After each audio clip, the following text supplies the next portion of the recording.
ওম পার্বতে জিমনিলাল মহাদেবের একদম কোলে রয়েছে, পুরো একদম কোলে জিমনি দাঁড়িয়ে পড়েছে।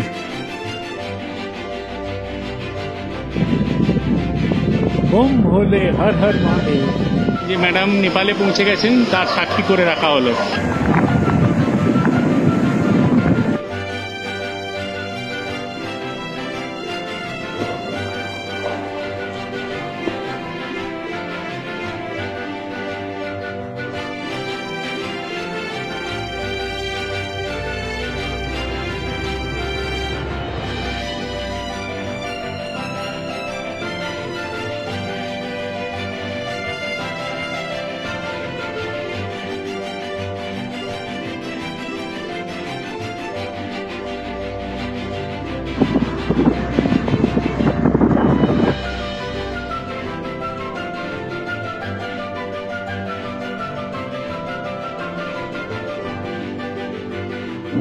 নমস্কার, চ্যানেলে স্বাগত। আমাদের 2024-এর পুজো ট্রিপ শুরু হয়েছে আজকে। আজ পঞ্চমীর দিন আমরা 2024-এর পুজোর ট্রিপ শুরু করলাম। গত বছর যদি আমার চ্যানেলে দেখে থাকেন, যদি না দেখে থাকেন গিয়ে দেখে নেবেন। গত বছর আমরা গিয়েছিলাম পাহাড়ের টানে হিমাচল প্রদেশে সিরমৌর ডিস্ট্রিক্টে। আমি দেখিয়েছিলাম স্পেকট্যাকুলার সিরমৌর, হিমাচল প্রদেশের অনেক ছোট ছোট না দেখা খুব সুন্দর জায়গা। এবারও পাহাড় আমাদের টানছে, পাহাড়ের টানে আমরা বেরিয়ে পড়েছি। খালি পাহাড় নয়, পাহাড় এবং বাবা ভোলেনাথ এই দুজনের টানে, এই দুর্নিবার টানে বলা যায় আর কি, আমরা রাস্তায় বেরিয়ে পড়েছি। আমাদের ক্যানন বল রান শুরু। ক্যানন বল রান মানে আজকে আমরা অনেক দূর অবধি টানার চেষ্টা করব, দেখি কত দূর যেতে পারি। এই NH-19 দিল্লি রোড, পুরনো যেটা NH-2 ছিল, সেখান দিয়ে আমার গাড়ি এখন ছুটছে। এখন বাজে প্রায় দুপুর 2:30। আমাদের পুজোর দিনে একটু বেরোতে দেরি হয়ে যায়, নাহলে আমরা বরাবর সকালেই বেরোই। আজকে আমরা দুপুরই বেরিয়েছি। এখন কলকাতা থেকে প্রায় 1.5 কিলোমিটার মতো হয়তো এসে গেছি। আর আমরা এগিয়ে চলেছি নর্থের দিকে, নর্থ অফ ইন্ডিয়ার দিকে, পাহাড়ের টানে, মহাদেবের টানে। দেখি আমাদের মহাদেব টেনে কোথায় নিয়ে যায়। আমাদের সঙ্গে থাকুন আর দেখুন আমাদের নতুন পুজো 2024-এর সিরিজ। আশা করি খুব ভালো লাগবে আপনাদের। আমরা এই বরাকর নদী পেরোচ্ছি, পশ্চিমবঙ্গ পেরিয়ে ঝাড়খণ্ডে ঢুকছি। এই বরাকর নদী হচ্ছে সীমানা।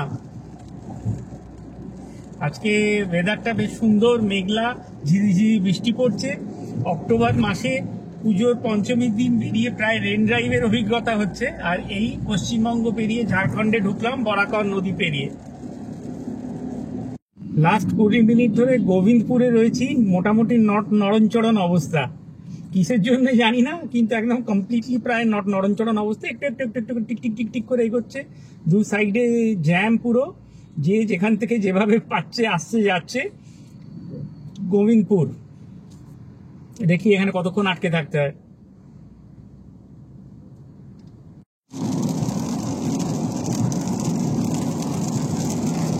পুরো রেন ড্রাইভে পরিণত আজকের দিনটা। সন্ধ্যেবেলাটা সমানে বৃষ্টি হয়ে যাচ্ছে। আমরা এই পারশনাথ পেরোলাম এখন। পারশনাথ, সামনে আসছে ঔরঙ্গাবাদ। দেরি আছে এখনো, 200 কিলোমিটার তো মিনিমাম।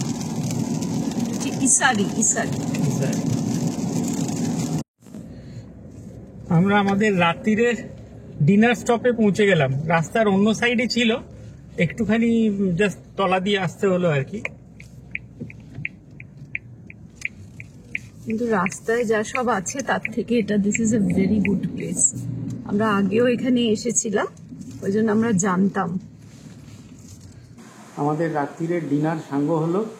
আমরা এই ঔরঙ্গাবাদে এখন রয়েছি বুদ্ধা রিসর্ট, এটার নাম হচ্ছে বুদ্ধা রিসর্ট। আগেও আমরা এখানে এসেছি, আগেও আমরা এসেছি। আমাদের পছন্দ হয়েছিল, ভালো নিট অ্যান্ড ক্লিন টয়লেটস আছে, সেটাই হচ্ছে প্রধান আকর্ষণ। তো আমাদের এখন শেষ হলো খাওয়া দাওয়া। এই এখন বাজে প্রায় 10:05। এবার আবার যাত্রা শুরু। সামনে বিরাট যানজট, ওই আমাদের হাইওয়েতে সচরাচর যা হয়ে থাকে। সামনে কোথাও অ্যাক্সিডেন্টের জন্য আপ ডাউন দুটো ক্যারেজওয়েতে দুটো সাইড থেকে গাড়ি এসে মুখোমুখি দাঁড়িয়ে পড়ে একদম মেখে মুখে একাকার অবস্থা। তো এটার থেকে তো কোনো ক্রমে বেশ তাড়াতাড়ি পার পেয়ে গেলাম। তখন কি জানি আর 1 ঘন্টার মধ্যে কি ভয়ানক চমক আমাদের জন্য অপেক্ষা করছে। কথায় বলে ম্যান প্রপোজেস গড ডিসপোজেস, আমাদের জন্য হয়েছিল ম্যান প্রপোজেস হাইড্রোকার্বন ডিসপোজেস। ভোলে বাবার কৃপায় কোনো মতে ট্রিপটা ভেস্তে যেতে যেতে কানের পাশ দিয়ে বেরিয়ে গেছিল এই যাত্রা। আমরা এখন বেনারসে ঢুকবো, বারাণসী গঙ্গা পেরোচ্ছি। জয় গঙ্গাজি, জয় গঙ্গাজি। আমাদের অনেকক্ষণ আগেই আসার কথা ছিল, একটা বিভ্রাটের ফলে একটু আটকে গেছিলাম। তো এখন সেই ঝামেলা কাটিয়ে উঠেছি, এখন এই বেনারস পৌঁছচ্ছি। প্ল্যানটা একটু ডিলে হয়ে গেল, আমাদের রাত্রিরে অনেক ডিস্টেন্স কভার করা উচিত ছিল, সেটা একটা কারণবশত হয়ে ওঠেনি। তো সেই কারণে প্রবলেমের ঝামেলাটা মিটিয়ে এখন আমরা আবার স্টার্ট করেছি। বেশ কয়েক ঘন্টারই ডিলে হয়ে গেল। এখন এই সকালবেলা আমরা বেনারস ঢুকবো, বেনারস ঢুকছি আর এই গঙ্গা নদী পেরোচ্ছে।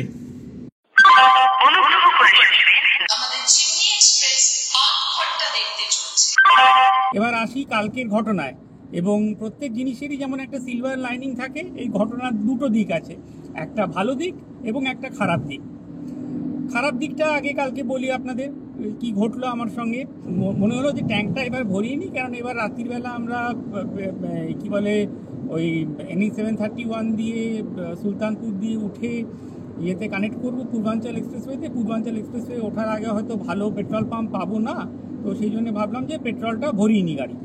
তো যেমন কর্ম আর কি, মানে যেমন ইচ্ছে হলো তেমনি চলে গেলাম পেট্রোল ভরাতে। একটা একদম IOCL চান্ডৌলিতে একদম আনকোরা নতুন পেট্রোল পাম্প দেখলাম, পুরো ফুলমালা টালা দিয়ে সাজানো, ঝকঝক করছে চতুর্দিকে লাইট। তাতে ঢুকে পড়লাম। তাতে ঢুকে পড়ে বললো যে আজকে তো পাম্প বন্ধ, তো মানে আজকে পাম্প এখন উদ্বোধন হয়নি, আগামীকাল সকালে মানে আজ সকালে খোলা হবে, সুতরাং আজকে আপনি পাবেন না। ঠিক আছে। ঠিক তার পাশেই দেখলাম একটা BP পাম্প রয়েছে, যদিও এটা BP চন্ডৌলি নয়, এটা অন্য একটা চন্ডৌলির একটা পাম্প, BP পাম্প, কিন্তু কোকো পাম্প নয়, মানে BP মানে কোকো BP চন্ডৌলি নয়। তো সেখানে ভরলাম। তো সেখানে গিয়ে গাড়ি ঢোকানোর আগে বললাম যে পেট্রোল ভরবো, তো ওরা একদম সামনে একটা ডিসপেন্সিং মেশিন দেখিয়ে দিল। তো সেই ডিসপেন্সিং মেশিনের সামনে গিয়ে দেখি যে আমার আগে দুটো আরও মারুতির গাড়ি দাঁড়িয়ে রয়েছে, তারা পেট্রোল লোড করছে, ভালো কথা। তো ওই দুটো গাড়ি পেট্রোল নিয়ে বেরিয়ে গেল। তারপরে যেটা হলো যে আমার টার্ন এলো, আমার গাড়ির আবার পেট্রোল ভরার যে রোডটা সেটা হচ্ছে এই দিকে, আমার মানে আমার ড্রাইভারের ডান দিকে। তো পাম্পটা ডিসপেন্সিং ইউনিটটা পাম্পটা আমার বাঁ দিকে ছিল বলে আমি গাড়িটাকে ঘুরিয়ে এনে লাগালাম। সেই সময় অ্যাকচুয়ালি আমার একটা ফোন কল চলে আসে বলে আমি একটু অন্যমনস্ক হয়ে যাই। তারপরে ওর তেল ভরে দেয় যথারীতি, আমি পয়সা টয়সা দিলাম, সব কিছু হলো। আমার একটা রোগ আছে যে আমি একটু ফুয়েল ক্যালকুলেশন করি, বা গাড়ির ফুয়েল ইকোনমি কীরকম হচ্ছে সেটার আমি একটা পুঙ্খানুপুঙ্খভাবে একটা বিবরণ মেনটেন করি। তো তার জন্য আমি ফুয়েলিও অ্যাপ ইউজ করি। তো যে কোনো জায়গায় পেট্রোল ভরালেই আমি ওই ফুয়েলিও অ্যাপে ওডোমিটার রিডিংটা দেখে পেট্রোলের ডিটেলসটা ভরে দিই। তো আমি সেই ওদের আর প্রত্যেক জায়গায় আমি পাম্প থেকে বলি আমাকে একটা বিল বার করে দেবেন। তো ওরা আমাকে একটা বিল দিয়েছে। বিলটা নিয়ে আমি দেখলাম আমার পিছনে কোনো গাড়ি নেই, ওই পাম্পটার সামনেই মানে ডিসপেন্সিং ইউনিটটার পাশে দাঁড়িয়েই আমি ওডোমিটারে রিডিং দেখে ফুয়েলিও অ্যাপে তেলটা ভরতে মানে কী বলে ইনপুট করতে গেলাম। ইনপুট করতে গিয়েই তো আমার চক্ষু চড়ক গাছ, পুরো আত্মারাম খাঁচা ছাড়া। আমি দেখি ওখানে যে ইউনিট পার লিটার হচ্ছে 89 পয়েন্ট সামথিং। তো ওখানেই তো আমার বুকটা ছ্যাঁত করে উঠেছে যে 89.87 তো পেট্রোলের প্রাইস নয়। তারপর দেখেছি ডিসপেন্সিং ইউনিট ডিজেল, ব্যাস হয়ে গেল সঙ্গে সঙ্গে মানে প্রায় বাকরুদ্ধ অবস্থা, বুঝতেই পারছেন কি অবস্থা পেট্রোল গাড়ি। আর কত amount, 20 litre 19 point something litre petrol ট্যাঙ্কে পেট্রোলের জায়গায় ডিজেল ঢুকে গেছে। আর আমার পেট্রোল ট্যাঙ্কে তখনও প্রায় 20-21 লিটার ছিল। আমার জিমনি গাড়ি, এর পেট্রোল ট্যাঙ্কের ক্যাপাসিটি 40 লিটার, মানে আধা ট্যাঙ্ক পেট্রোল ছিল, আধা ট্যাঙ্ক ডিজেল। তো সঙ্গে নেমে জিজ্ঞেস করলাম, তো যে ছিল সে এসে বললো, আমি তো ভেবেছি এটা নতুন থার, আমি দিয়েছি পেট্রোল এই কী বলে ডিজেল ভরে। আমি প্রত্যেক জায়গায় ভেরি রিলিজিয়াসলি, আপনারা হয়তো জানেন, যারা জানেন যে জিমনির কোনো ডিজেল ভার্সন নেই, পেট্রোলই হয়, এবং ফুয়েল ফ্ল্যাপটার ভেতর দিকে লেখা আছে পেট্রোল বলে, বাইরে কোনো ওর ইন্ডিকেশন নেই। কিন্তু আমি রিলিজিয়াসলি পাম্পে গেলে নজেল চেক করি এবং বারবার পাম্প অ্যাটেন্ডেন্টদের বলি যে কি তেল ভরতে হবে। কালকে ওই সময় কলটা এসে যাওয়ার জন্য আমি একটু ডিস্ট্র্যাক্টেড ছিলাম, আর আমি দেখলাম যে আমি পেট্রোল ভরাবো বলে অ্যাটেন্ডেন্টটাকে বলেছি, অ্যাকচুয়ালি যে অ্যাটেন্ডেন্টটাকে বলেছি সেই অ্যাটেন্ডেন্টটা তেল দেয়নি, আর সামনে দুটো মারুতির গাড়ি পেট্রোল নিচ্ছে। আমি ড্যাম শিওর হয়ে গেছিলাম মাইন্ডে, কেন জানি না চেক না করে, যে ওই পার্টিকুলার ইউনিটটা থেকে খালি পেট্রোলই ডিসপেন্স করে, মানে একটাতে পেট্রোল একটা ডিজেল এরকম ডিসপেন্স করে না। আমার ভুল। তো যাই হোক, তো লং স্টোরি শর্ট, রাত্রির 12টার সময় এই অবস্থা। থ্যাঙ্কফুলি যেটা হয়েছিল যে যেহেতু আমি ওইখানেই গাড়ি মানে তেলটা ভরার সঙ্গে সঙ্গে ওই ইউনিটটা ইনপুট করার জন্য দেখেছি গাড়ি চালু হয়নি। তো এটা একমাত্র রাস্তা হচ্ছে যে যদি গাড়ি চালু হয়ে যায়, পার্টিকুলারলি যদি ডিজেল গাড়িতে পেট্রোল পড়ে তাহলে তো মহাভারত, মানে তার বিরাট প্রবলেম। পেট্রোল গাড়িতে ডিজেল পড়লে অতটা প্রবলেম নেই, যদি না গাড়ি চালানো না হয় তাহলে বিশেষ কোনো ঝামেলা হয় না। কিন্তু তার উপায় হচ্ছে যে পেট্রোল ট্যাঙ্কটা পুরো খালি করে ফুলটা মানে পুরো ডিজেল মিশ্রিত যে পেট্রোল আছে সেটা পুরো বার করে ফেলে দিয়ে আবার ওটাকে ভালো করে পুঁছে ফ্লাশ করে আবার নতুন করে তেল ভরা। আর ইন দি মিন টাইম যদি কখনো পাম্প চালু হয়ে গিয়ে থাকে তাহলে লাইন ফ্লাশ করা, যেটা আমার ক্ষেত্রে হয়নি। সেটা হচ্ছে এই যে আপনাদের বললাম যে সব কিছুরই একটা ভালো খবর আছে আর একটা ভালো দিক আছে আর খারাপ দিক আছে। খারাপ দিকটা তো শুনলেন, ভালো দিকটা হলো যে থ্যাঙ্কফুলি আমি তখন ইঞ্জিনটা চালু করিনি। তো যাই হোক, তারপরে ওদেরকে পাম্পওয়ালাদের চেপে রাখা হলো। তারা জানেন সব পাম্পে কিছু না কিছু ব্যবস্থা থাকে, তারা এই করে। তো আমার গাড়িটাকে ঠেলে নিয়ে ইঞ্জিন স্টার্ট না করে একটা সাইডে সরানো হলো, এবং তারা সঙ্গে সঙ্গে সরু পাইপ নিয়ে এলো যে পেট্রোলের যে ইনপুট নজেলটা আছে যেখান দিয়ে তেল ভরা হয় সেখান দিয়ে ওই পাইপটা ঢুকিয়ে দিয়ে ফুয়েলটাকে টেনে বার করবে। আমি তো জানি সেটা হবে না, আমি দেখছিলাম।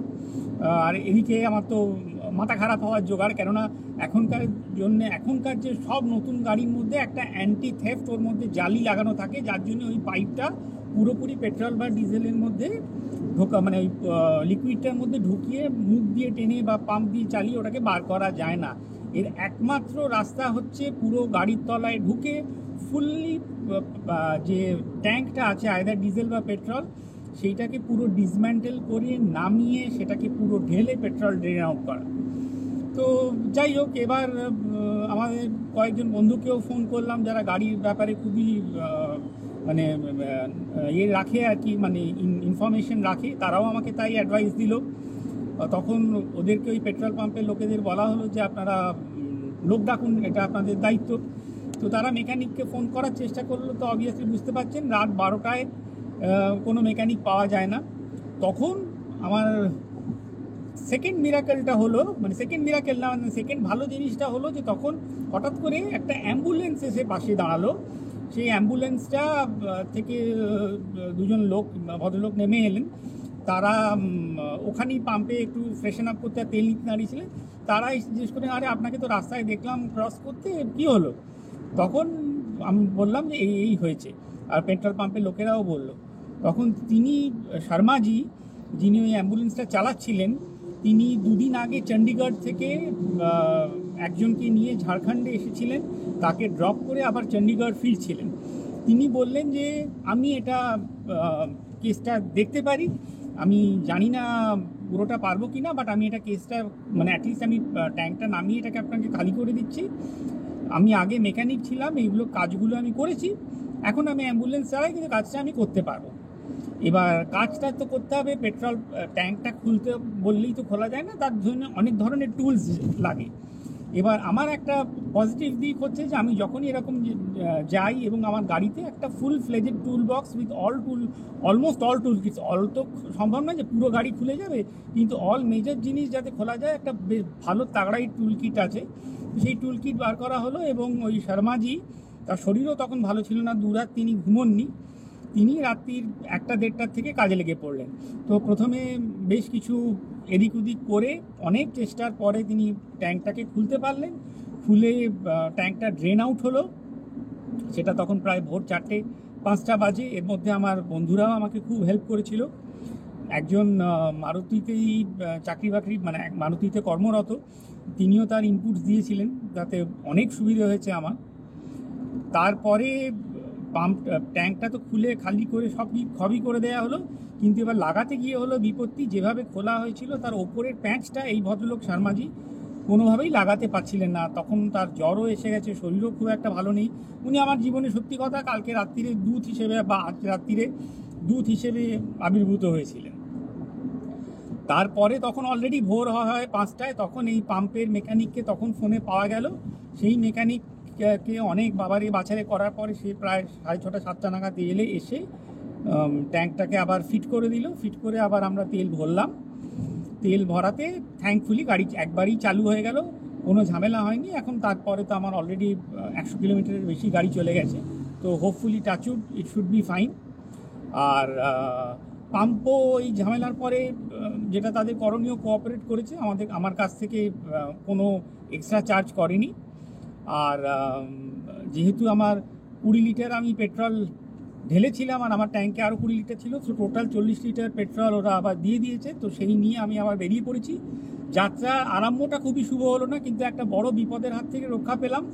আজকে যদি অন্যভাবে থাকতাম বা যদি আরএসএ ডাকতে হতো, তাহলে আরএসএ তো যখন আসতো এসে গাড়ি টো করে নিয়ে যেত সার্ভিস সেন্টারে। তারপর সার্ভিস সেন্টারে তাদের সময় 10টার আগে তো কেউই অ্যাভেলেবেল হতো না। তারপর তাদের ঢঙে যখন কাজ হতো তখন কত ঘন্টার পরে আজকে গাড়ি পেতাম। তাহলে আজকে অ্যাটলিস্ট আজকে তো সারাদিন আটকে থাকতেই হতো, এবং একদিনে কাজ হতো কিনা জানি না।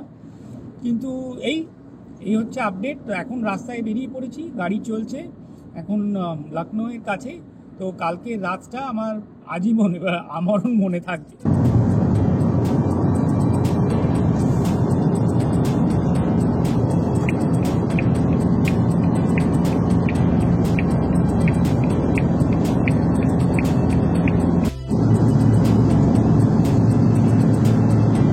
পূর্বাঞ্চল এক্সপ্রেসওয়ে,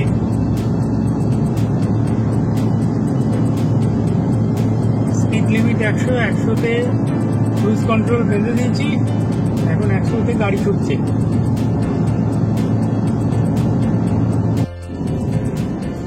আমরা এখন লখনৌ আউটার রিং রোডে রয়েছি। জাস্ট পূর্বাঞ্চল এক্সপ্রেসওয়ে থেকে নেমেই একটুখানি এগোলেই ডান দিকে টার্ন, মধ্যিখানে খাল রয়েছে।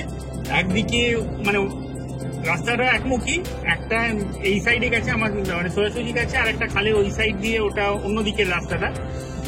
আর এইটা হচ্ছে নতুন, যদিও সবসময় দেখছেন যে রং সাইড ড্রাইভিং হচ্ছে, সামনেই গাড়ি দেখতে পেলেন উল্টো সাইড দিয়ে আসছে।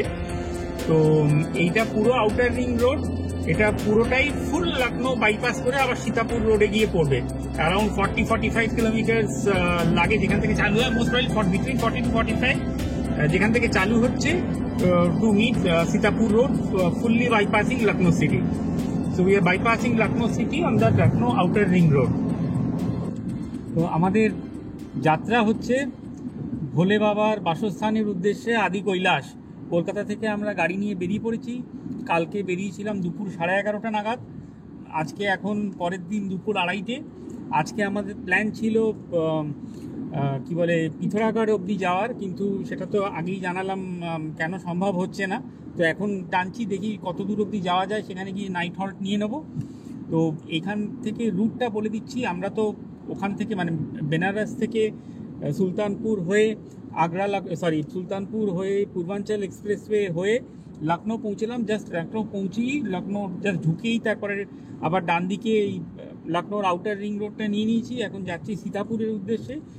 লখনৌ থেকে যে রুট ডেসক্রিপশন সেটা হচ্ছে প্রথমে লখনৌ, তারপরে সীতাপুর, তারপরে হচ্ছে লখিমপুর খেরি, তারপরে গোলা গোকর্ণনাথ, তারপরে হচ্ছে পুরনপুরের পরে আসে Pilibhit tiger reserve, Pilibhit tiger রিজার্ভের পরে খাতিমার পরে আসে হচ্ছে টনকপুরের পরে চম্পাওয়াত, লোহাঘাট, তারপরে পিথোরাগড়, তারপরে ধারচুলা, তারপরে গুঞ্জি। এবার দেখা যাক কতক্ষণে বা কত দিনে এটা মারা যায়। এখান থেকে মোটামুটি মানে লখনৌ থেকে পিথোরাগড়ের ডিস্টেন্স হচ্ছে অ্যারাউন্ড 450 কিলোমিটার্স মতো, আর ওখান থেকে ধারচুলার ডিস্টেন্স হচ্ছে 90। মানে এই প্রায় 530-40 কিলোমিটার আমাদের গুঞ্জি কি বলে ধারচুলা অবধি, আর ধারচুলা থেকে গুঞ্জি আরও 70 কিলোমিটার। তো আজকে যেহেতু আমাদের একটা প্রচণ্ড ধকল গেছে, প্লাস ওভারনাইট ড্রাইভিং হয়েছে, তো সুতরাং যতখানি শরীরের দ্বারা টানতে পারি, হয়তো অন্ধকার হওয়ার আগে বা অন্ধকার হওয়ার ঠিক পরে পরে যেখানে পারি দাঁড়িয়ে যাব, তারপরে কাল সকালে আবার যাত্রা শুরু হবে।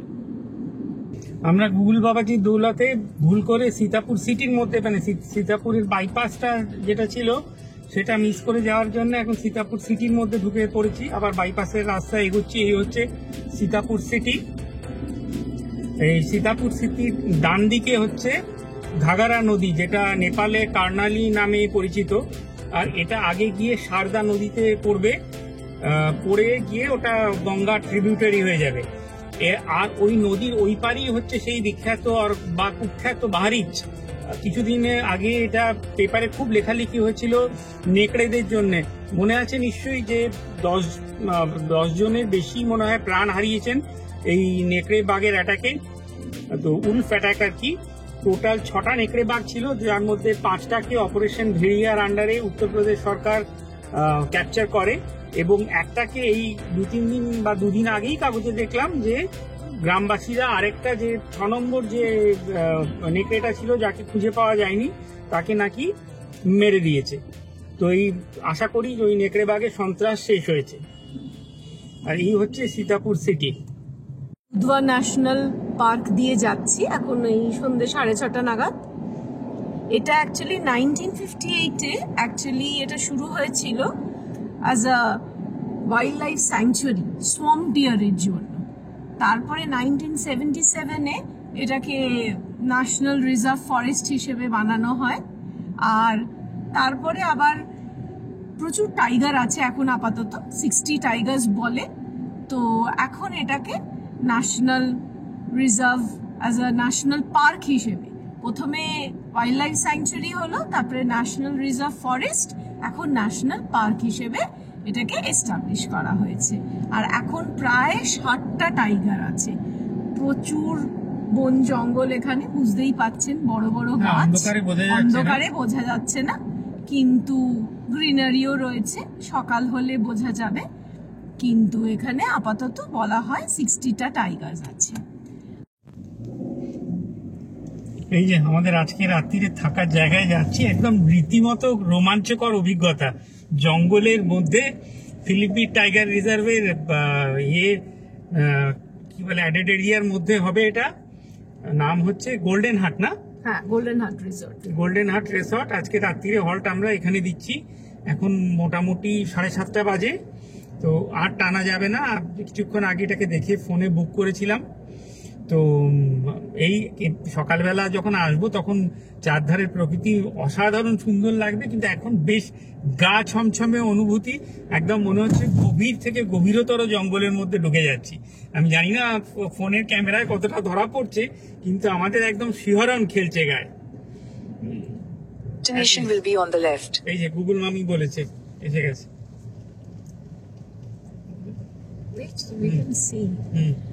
আদারওয়াইজ তো অন্ধকার, আলো মানেই থাকার জায়গা।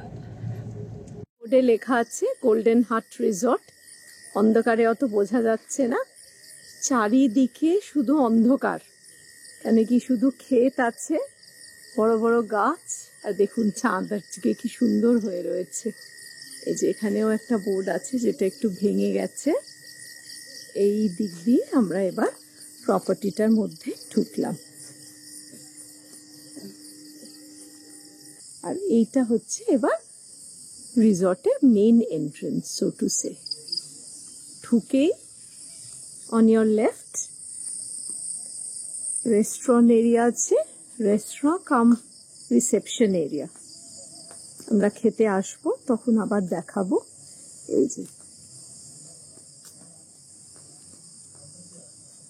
আর টু ইয়োর রাইট এখানে একটা দোলনা আছে, বিশাল বড় লন এরিয়া। লন এরিয়ার এখানে 2টো জায়গা করা আছে, বসে স্ন্যাক্স কিংবা একটা গ্যাদারিং করা যায় গ্রুপে এলে।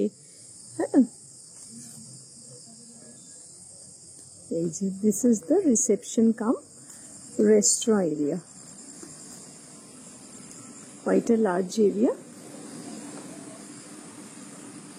উপরের ডেকোরেশনটাও খুব সুন্দর।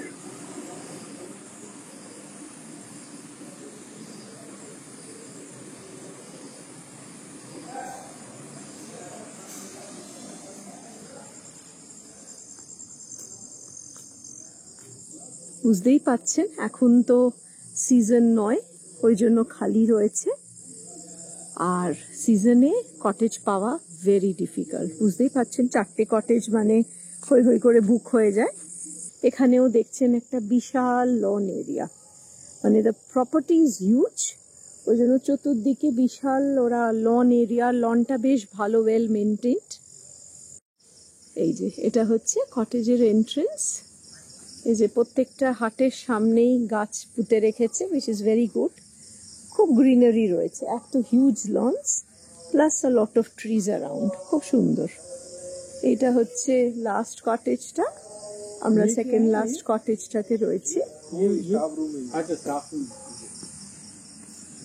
পিছনে ওদের স্টাফ রুমও আছে। এই যে আমাদের এগুলোর পিছনে স্টাফ রুম রয়েছে। বিশাল বড় বারান্দা একটা, বসার জন্য খুবই ভালো। এখানেও বসা যায়, প্লাস যেটা দেখালাম ওই দিকে বসার জায়গা আছে, খুব সুন্দর। দেখে মনে হচ্ছে কত ঘন্টা চালিয়েছি, কালকে 11:30টা থেকে আজকে সন্ধ্যে 7:30, মধ্যখানে 8 ঘন্টা। তো একদম নার্ভাস ট্রেন, কি এনার্জি। চলো ঘরটা ট্যুর করে দিই। এই যে আমাদের যেটা সবচেয়ে ভালো লেগেছে, ঢুকেই খুব সুন্দর একটা ফ্র্যাগনেন্স, দারুণ ফ্র্যাগনেন্সটা খুব সুন্দর। এই যে এই সিলিং গুলো যেরকম ডাইনিং হলে দেখালাম রেস্টুরেন্টে রয়েছে সেরকম। এখানে একটা সুন্দর ল্যাম্প রয়েছে, ডেকোরেটিভ ল্যাম্প। বেডের দু সাইডে যেরকম ছোট টেবিল দেওয়া হয়, এখানে দুটো মোড়া রয়েছে, বড় ডাবল বেড রয়েছে। এখানেও একটা ছোট ইকেনের টেবিল আর দুটো চেয়ার দেওয়া রয়েছে। টিভি রয়েছে, যারা টিভি দেখে তাদের জন্য। হ্যাঁ, এখানে একটা ফুল লেন্থ মিরর আছে, almost full length, which is very good লাগে এটা। আর বেশ বড় সড়ো একটা ওয়ার্ড্রপ আছে। এখানে পিলোস, ব্ল্যাঙ্কেটস, তারপরে আপনার টাওয়েলস সবই দেওয়া আছে। স্লিপার্সও দিয়েছে, অনেকেই স্লিপার্স ক্যারি করে না, তাদের জন্য ভেরি গুড। আর বাথরুম ইজ ডিসেন্ট ইনাফ, সবকিছুই আছে যত রকম মানে you can think of in a modern bathroom. ছোট গিজার আছে, আর যা যা থাকে সব নর্মাল। একটা ওয়াশ বেসিন আছে, বালতি আছে, কমোট আছে, everything else is there. And very neat and clean, prim and proper. খুব সুন্দর একটা গন্ধ রয়েছে, very nice. Overall property is good enough. জায়গাটা আমাদের খুব ভালো লাগলো, তাই ডিটেলস আপনাদের সঙ্গে শেয়ার করে দিলাম। কখনো এদিকে এলে আরামসে থাকতে পারেন, হাইলি রেকমেন্ডেড। আদি কৈলাস যাত্রার প্রথম রাত্রিবাস আমাদের এখানেই ছিল। আগের দিন সকাল 11:30টায় বেরিয়ে 1300 কিলোমিটার পথ অতিক্রম করে পরের দিন সন্ধ্যে 7:30টায় আমরা এখানে পৌঁছই। তার মধ্যে অবশ্য 8 ঘন্টা তেল বিভ্রাটে নষ্ট হয় আমাদের। আর আগামী দিনগুলিতে ভোলে বাবা আমাদের জন্য কি কি চমক সাজিয়ে রেখেছিলেন তা দেখার জন্য আমাদের সঙ্গে থাকুন আর দেখতে থাকুন আদি কৈলাস সিরিজ। আশা করি ভালো লাগবে। ধন্যবাদ।